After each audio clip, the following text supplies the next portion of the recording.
ఇలా చేసుకోవడం వల్ల ఏంటంటే ఈ రాగి మీద కానీ ఇత్తడి మీద కానీ మొత్తం పోతాయి. మీ కళ్ళ ముందే నేను రుద్దుతున్నాను చూడండి. ఈ దేవుడి సామాన్లు అనేది చాలా క్లీన్గా మంచిగా చేసుకోవచ్చు. హాయ్ అండి, ఇవి మనం ఎన్నిసార్లు కడిగినా సరిగ్గా పోవు.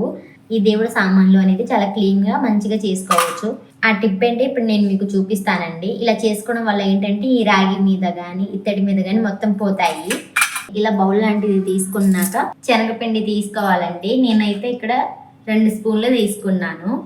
కొంచెం పసుపు కూడా తీసుకోవాలండి, 1 స్పూను, 1 స్పూన్ సాల్టు, నిమ్మరసం, ఒక నిమ్మకాయ అయితే సరిపోతుందండి.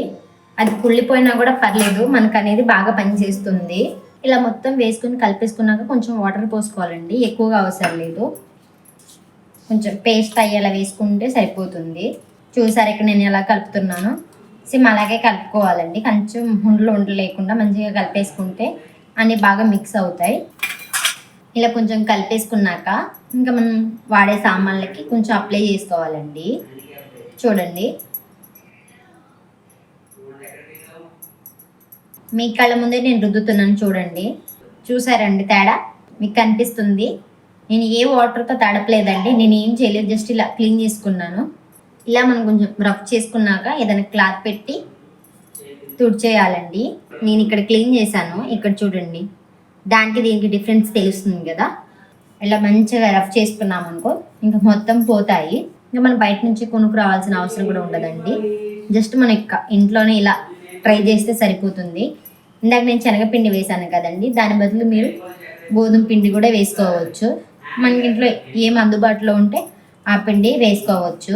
చూసారు కదండి నేను వీడియోలో ఏం పెడుతున్నానో, ఏమేమి వేసానో అంతకు మించి నేను ఇంకేం వేయలేదు. మనం ఇప్పుడు క్లీన్ చేసుకుంటే దాదాపుగా ఇది ఒక 20 డేస్ వరకు అలాగే ఉంటుందండి. మళ్ళీ 20 డేస్కి మనం ఇలా చేసుకుంటే సరిపోతుంది. మనం ఇలా కడిగేసాక క్లాత్ పెట్టి తుడుచుకోవచ్చండి. ఇలా మనం అన్నిటికీ క్లీన్ చేసుకోవచ్చు. ఇంట్లో రాగి కానీ ఇత్తడి కానీ ఉంటే క్లీన్ చేసుకున్నాక కొంచెం వాటర్ పెట్టి కడిగేసామనుకోండి మొత్తం పోతాయి. ఇప్పుడు మనకి శ్రావణ మాసంలో పూజలు చేసుకుంటాం, తర్వాత వినాయక చవితి ఉంది, తర్వాత దసరా ఉంది, ఇంకా మనకు పండగలన్నిటికీ ఇలా క్లీన్ చేస్తూనే ఉంటాం కాబట్టి ఇలా ఒక్కసారి యూజ్ చేసి చూడండి మొత్తం పోతాయి.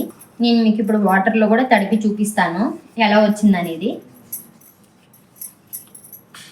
ఇలా మొత్తం మనం కడిగేసుకున్నాక ఇక్కడ నేను మీకు వాటర్లో చూపిస్తానండి ఎలా పోయేది అనేది.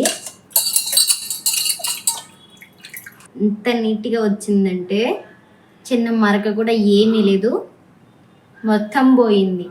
ఈ ప్లేట్ కూడా చూడండి, చూసారు కదండి అసలు ఎలా పోయిందో.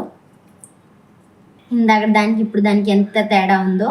ఏదో మనం మ్యాజిక్ చేసినట్టే కదా. మీకు ఈ టిప్ నచ్చినట్టయితే కామెంట్ చేయండి. నెక్స్ట్ మినీ బ్లాగ్తో మళ్ళీ కలుద్దాం. బాయ్.